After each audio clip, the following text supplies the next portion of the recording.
നമസ്കാരം, welcome back to our channel. ഇന്ന് നമുക്ക് വളരെ സിമ്പിൾ ആയിട്ടുള്ള ഒരു ജ്യൂസിന്റെ റെസിപ്പി കാണാം. സാധാരണ നമ്മൾ ഉണ്ടാക്കുന്ന ഓറഞ്ച് ജ്യൂസിൽ നിന്ന് കുറച്ചൊരു വ്യത്യാസത്തിൽ നല്ല അടിപൊളി ടേസ്റ്റ് ആയിട്ടുള്ള ഒരു ജ്യൂസാണ്. അപ്പൊ നമുക്ക് ഇത് എങ്ങനെയാണ് തയ്യാറാക്കുന്നതെന്ന് കണ്ടു നോക്കാം. അപ്പൊ ഈ ഒരു ജ്യൂസ് ഉണ്ടാക്കാൻ വേണ്ടിയിട്ട് 3 ഓറഞ്ചും എടുത്തിട്ടുണ്ട്, ഒരു ചെറുനാരങ്ങ എടുത്തിട്ടുണ്ട്. ഓറഞ്ചിന്റെ ചെറുനാരങ്ങന്റെ ജ്യൂസ് നമ്മൾ മിക്സിയിൽ അടിച്ചിട്ടൊന്നല്ല എടുക്കുന്നത്, വെറുതെ അങ്ങ് കൈകൊണ്ട് തന്നെ അങ്ങ് പിഴിഞ്ഞെടുക്കുകയാണ്. അപ്പൊ ആദ്യം തന്നെ ഇതൊന്ന് നടുക്ക് കൂടി ഒന്ന് മുറിച്ചെടുക്കാം. എന്നിട്ട് ഈ ജ്യൂസ് ഒരു പാത്രത്തിലേക്ക് പിഴിഞ്ഞൊഴിച്ചു കൊടുക്കാം. കുരുപിടുന്നതുകൊണ്ട് തന്നെ നമുക്കൊരു അരിപ്പ് വെച്ചിട്ട് അതിന് മുകളിൽ കൂടെ അങ്ങ് പിഴിഞ്ഞൊഴിച്ചു കൊടുക്കാം. 3 ഓറഞ്ച് പിഴിഞ്ഞെടുത്തിട്ടുണ്ട്. ഏകദേശം ഒരു 1.5 കപ്പൊക്കെ ജ്യൂസ് കിട്ടിയിട്ടുണ്ട്. അതിലേക്ക് തന്നെ നമ്മളിപ്പോൾ മുറിച്ച് വെച്ചിരിക്കുന്ന ചെറുനാരങ്ങ ഉണ്ടല്ലോ, അതും കൂടെ അങ്ങ് പിഴിഞ്ഞൊഴിച്ചു കൊടുക്കുന്നുണ്ട്. ഇതിന്റെ പുളി അനുസരിച്ച് ഒഴിച്ചു കൊടുത്താൽ മതി കേട്ടോ. നമ്മളൊന്ന് കലക്കി നോക്കിയിട്ട് പുളി നോക്കിയിട്ട് വേണമെന്നുണ്ടെങ്കിൽ ഒഴിച്ചാൽ മതി. ഞാനിപ്പോൾ 2 കഷ്ണം പിഴിഞ്ഞൊഴിക്കുകയാണ് ഒരു ചെറുനാരങ്ങയുടെ. സാധാരണ നമ്മൾ ഉണ്ടാക്കുന്ന ഓറഞ്ച് ജ്യൂസ് പോലെ അല്ല കേട്ടോ. ഇതിലേക്ക് ചെറുനാരങ്ങയുടെ ടേസ്റ്റ് കൂടെ വരുമ്പോൾ നമുക്കൊക്കെ ഇഷ്ടപ്പെടുന്ന ഒരു ടേസ്റ്റ് ആയിരിക്കും കിട്ടുക. ഇനി ഇതിലേക്ക് വേണ്ടത് സബ്ജ സീഡ്സ് ആണ്, ബേസിൽ സീഡ്സ് 1 ടീസ്പൂൺ എടുത്തിട്ടുണ്ട്. അത് നമുക്കൊരു ഗ്ലാസ്സിലേക്ക് ഇട്ട് കൊടുക്കാം. എന്നിട്ട് അതിലേക്ക് ഒരു 1/4 കപ്പ് വെള്ളം ഒഴിച്ചു വെക്കുന്നുണ്ട്.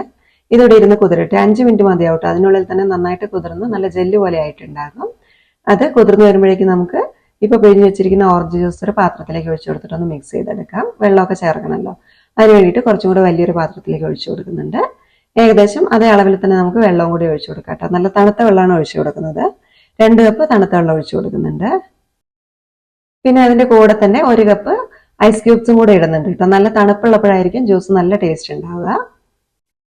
നമ്മൾ വെള്ളം ഒഴിച്ച് ഐസ് ക്യൂബൊക്കെ ഇടുമ്പോഴേക്കും തന്നെ സബ്ജ സീഡ്സ് ഒക്കെ നന്നായിട്ട് കുതിർന്ന് വന്നിട്ടുണ്ടാകും. അപ്പൊ അതിൽ നിന്നൊരു 2 ടേബിൾ സ്പൂൺ കൂടെ ഇതിലേക്ക് ചേർത്ത് കൊടുക്കുകയാണ്.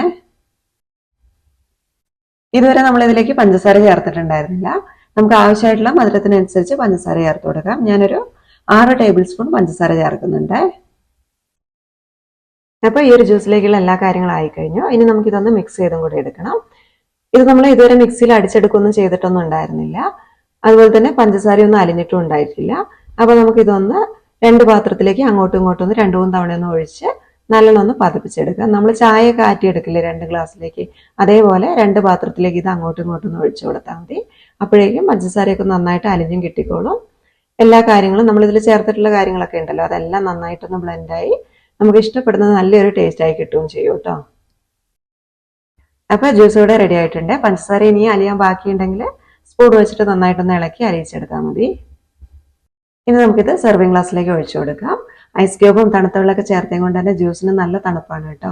അതുകൊണ്ട് തന്നെ നമുക്ക് ഈ ഒരു ചൂടുള്ള സമയത്ത്, നോമ്പ് തുറക്കുന്ന സമയത്തൊക്കെ ഏറ്റവും എളുപ്പത്തിൽ സിമ്പിളായിട്ട് ഉണ്ടാക്കിയെടുക്കാൻ പറ്റുന്ന, അതേസമയം നല്ല ടേസ്റ്റി ആയിട്ടുള്ളൊരു ജ്യൂസാണ് ഇത്. ചെറുനാരങ്ങേന്റെയും അതുപോലെ ഓറഞ്ചിന്റെ ഒക്കെ ടേസ്റ്റ് ഒരുമിച്ച് വരുമ്പോൾ നമുക്കൊക്കെ ഇഷ്ടപ്പെടുന്ന ഒരു ടേസ്റ്റ് ആയിരിക്കും. അപ്പോൾ ഈ ഒരു രീതിയിൽ ഇതുവരെ ഉണ്ടാക്കി നോക്കാത്തവരാണെങ്കിൽ ഇതുപോലെ ഒന്ന് ഉണ്ടാക്കി നോക്കണേ. നല്ല ടേസ്റ്റാണ്. കാര്യം നമ്മൾ പറയുമ്പോൾ വളരെ സിമ്പിളാണ്, പക്ഷെ ഇതേ രീതിയിലൊന്ന് ഉണ്ടാക്കി നോക്കാം കേട്ടോ. തീർച്ചയായിട്ടും നിങ്ങൾക്ക് ഇഷ്ടമാകും. ഇഷ്ടപ്പെടുവാണെങ്കിൽ നിങ്ങളുടെ അഭിപ്രായങ്ങൾ കൂടി ഒന്ന് താഴെ എഴുതണേ. അതുപോലെ തന്നെ വീഡിയോ ഒന്ന് ലൈക്കും ഷെയറും കൂടെ ചെയ്യണം.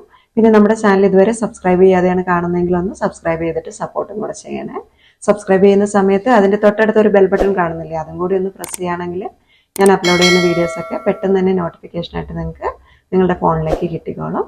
അപ്പോൾ ഇതുപോലെയുള്ളൊരു നല്ല റെസിപ്പിയുമായിട്ട് അടുത്ത വീഡിയോയിൽ കാണാം. അതുവരെ നന്ദി, നമസ്കാരം.